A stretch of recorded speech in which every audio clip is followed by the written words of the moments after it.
राजकीय निर्णय आपल्याला घ्यायचा आहे। याबद्दल आपण काय करायचं म्हणून निरोप दिल्यानंतर अल्पशा कालावधीमध्ये एवढ्या प्रचंड संख्येने आमचे सर्व कार्यकर्ते आज या ठिकाणी आले आणि त्या कार्यकर्त्यांच्या सर्व भावना गेले 2 महिने झाले आपण पाहताय। त्या सर्वांचा आग्रह आहे की काही झाले तर तुम्ही विधानसभेची निवडणूक भाऊ तुम्ही लढवली पाहिजे, असं आमच्या सगळ्या कार्यकर्त्यांचा, छोट्या मोठ्या सगळे कार्यकर्ते, सर्व पदाधिकाऱ्यांचा हा प्रचंड आग्रह। 2 महिने झाला आम्ही प्रत्येक गावागावामध्ये जातोय, दौरे करतोय, आपणही बरेचसे पत्रकार त्या दौऱ्यामध्ये होतात आणि म्हणून आज विधानसभेच्या निवडणुकीच्या संदर्भामध्ये नेमका निर्णय आपण काय घ्यायचा याकरता मी मागच्या 4-5 दिवसापूर्वी महाराष्ट्र राज्याचे उपमुख्यमंत्री आदरणीय देवेंद्र फडणवीस साहेबांना भेटायला गेलो। 1.5-2 तास त्यांची आणि माझी सविस्तर चर्चा या सगळ्या राजकीय भूमिकेच्या संदर्भामध्ये झाली आणि त्यांनी पण काही प्रस्ताव माझ्याकडे ठेवले, मी पण माझी काही भूमिका त्यांच्यासमोर मांडली आणि शेवटी चर्चेअंती त्यांनी सांगितलं की आता निवडणूक लढवायची असेल तर ही जागा जी इंदापूरची आहे ती जागा महायुतीमधल्या जे कुणी विद्यमान सदस्य असतील तेच लढवणार आणि दुसरा काय पर्याय आपण तुमच्या बाबतीमध्ये पाहू। परंतु तो दुसरा पर्याय जो होता तो पर्याय व्यक्तिशः माझ्याही सर्व कार्यकर्त्यांच्या त्याला संमती नव्हती। व्यक्तिशः मलाही दुसरा कुठला पर्याय स्वीकारणं हे कदाचित तो व्यक्तिगत माझ्याकरता व्यक्तिगत तो संयुक्तिक ठरला असता, परंतु शेवटी राजकारणामध्ये समाजकारणामध्ये आपल्या व्यक्तिगत प्रश्नापेक्षा सुद्धा आपल्या भागाची जनता उभा राहते त्या जनतेचा प्रश्न असतो आणि म्हणून मग शेवटी त्यांच्याशी सविस्तर सगळी चर्चा झाल्यानंतर मला परवा दिवशी आदरणीय पवार साहेब यांचा निरोप आला की उद्या आपण सिंधुदुर्गला मला भेटायला या। यापूर्वी वसंतदादा शुगर इन्स्टिट्यूटची आमची जी बैठक होती नियामक मंडळाची, त्या बैठकीच्या वेळेस पण त्यांनी मला विचारलं की तुम्ही राजकीय भूमिका काय घेणार आहे। त्यावेळेस काही विस्तारानं चर्चा या मुद्द्यावर झाली नाही। काल पवार साहेबांच्या बरोबर जवळजवळ 1.5 तास सविस्तर चर्चा झाली। त्या बैठकीला खासदार सुप्रियाताई सुळे पण उपस्थित होत्या,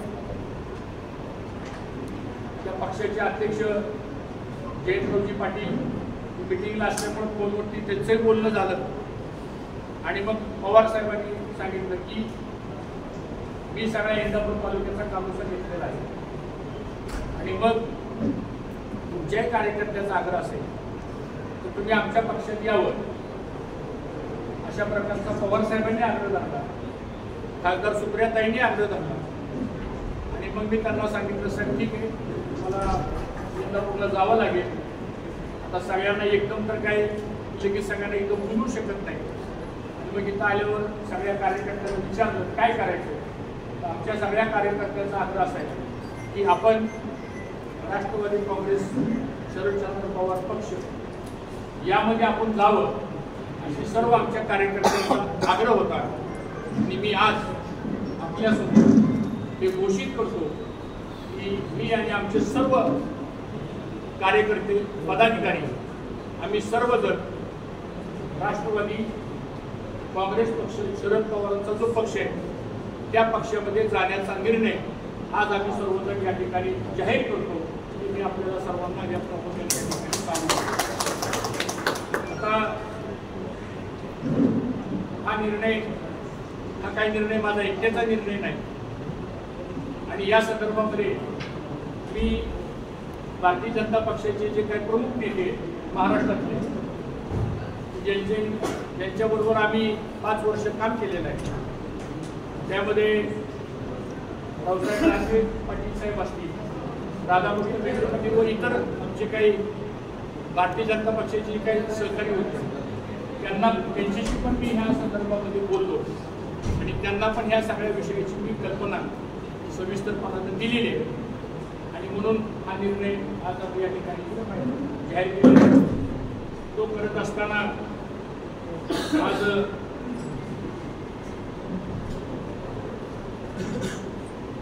इंदापूर तालुक्यामध्ये लोकांची जनतेची भूमिका मला असं वाटतं ही महत्वाची आहे. आणि ही भूमिका यासाठी महत्वाची आहे की गेले 10 वर्ष झालं या तालुक्यामध्ये जी माणसं आमच्या मागे ठामपणे उभे राहिली त्यांना खूप त्रास झाला. गावागावामध्ये खूप अन्याय झाला. विकास कामांच्या ऐवजी अन्याय मोठ्या प्रमाणात झाला. आणि म्हणून हा जनतेचा उद्रेक आज या भागामध्ये निर्माण झालेला आहे. आणि म्हणून सगळ्या कार्यकर्त्यांच्या आग्रहाच्या माध्यमातून आम्ही या ठिकाणी निर्णय घेतलेला आहे.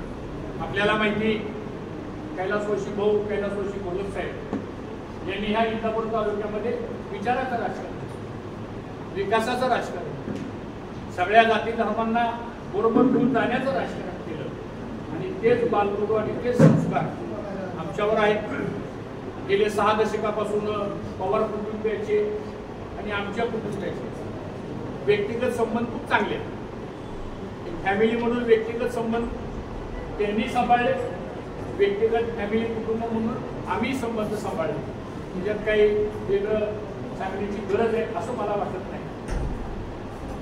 परंतु आज या सगळ्या बाबतीमध्ये निर्णय करत असताना आम्ही जी भूमिका घेतो ती भूमिका आमची व्यक्तिगत नसून ती जनतेची भूमिका असते. मला असं वाटतं ती भूमिका आम्ही आज या ठिकाणी जाहीर करतो. आणि आपणही सर्व पत्रकार मीडियावाले गेले महिना 1.5 महिना सातत्यानं सूत्रांची माहिती म्हणून बातम्या द्यायचा, त्यापेक्षा आता मीच तुमचा सूत्र म्हणून माहिती देतो. एवढंच मला या निमित्तानं सांगायचं. धन्यवाद. भाऊ, प्रवेशाच्या संदर्भात काय कधी प्रवेश संदर्भात ही फक्त आम्ही सर्वांनी त्यांच्या पक्षामध्ये प्रवेश करण्याचा निर्णय घेतलेला आहे. त्या पक्षाचे सर्वश्री आदरणीय पवारसाहेब, त्या पक्षाचे अध्यक्ष जयंतरावजी पाटील, सुप्रियाताई या संदर्भातला निर्णय ते ठरवतील. तो निर्णय सांगण्याचा मला अधिकार आहे. पाटील साहेब, जो दुसरा प्रस्तावाच्या संदर्भात तुम्ही आता बोलला तो नेमका काय प्रस्ताव दिला होता भाजपकडून आणि तो तुम्ही नाकारलेला? मला असं वाटतं आता ती सगळी चर्चा आमची झालेली आहे.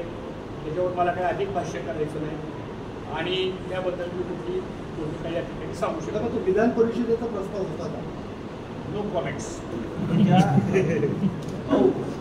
ज्या पवार कुटुंबाच्या विरोधात आपण गेली अनेक वर्ष राजकीय आखाड्यात कुस्ती खेळला, त्याच पवार कुटुंबातल्या एका गटाबरोबर आज आपल्याला युती करायला किंवा त्यांच्याकडून प्रवेश करतात. राजकारणामध्ये काय असं कोण कोणाचं काही शत्रू नसतं. मी तुम्हाला अजूनही सांगतो, पवार फॅमिलीचे आमचे मोठ्या भाऊंच्या काळापासून तर भेटले चांगले संबंध आहेत. व्यक्तिगत संबंध प्रत्येकाचे असतात, ते राहिलेही पाहिजेत. तर आज मी निर्णय घेतला म्हणून काही जे काही इतर पक्षातले आहेत त्यांचे काही आमचे संबंध काही दुरावलेत नाही. राजकारणामध्ये, समाजकारणामध्ये रिलेशन्स असतात, ते टिकवावं लागतात. ही तर महाराष्ट्राची संस्कृती आहे. ही संस्कृती जपण्याचं काम आपल्या सर्वच आहे. तुम्ही भाजपच्या पदार्थ तुम्ही राजीनामा दिलाय, तुमच्या मुलांनी तुम्ही काय बनवलं? भारतीय जनता पक्षाचं आत्ताच आम्ही सर्व अध्यक्ष आहेत आमच्या तालुक्याचे, युवा मोर्चाचे अध्यक्ष अंकित आहेत. आणि आता साहजिकच आहे की आम्ही सर्वांनी हा निर्णय घेतल्यामुळं सर्वच आमचे जे कार्यकर्ते पदाधिकारी आहेत माझ्यासहित हे सर्वजण भारतीय जनता पक्षाच्या सदस्य पदाचा हा राजीनामा आम्ही दिलेला आहे. आणि राष्ट्रवादी काँग्रेस पक्ष, शरद पवार पक्षामध्ये आम्ही सर्वजण प्रवेश करतो.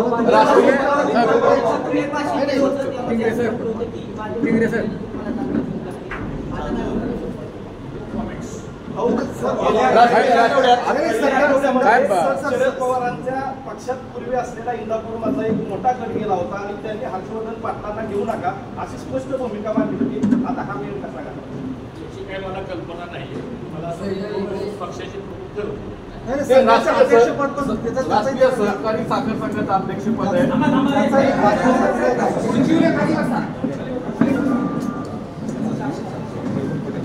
बाहेर कार्यक्रम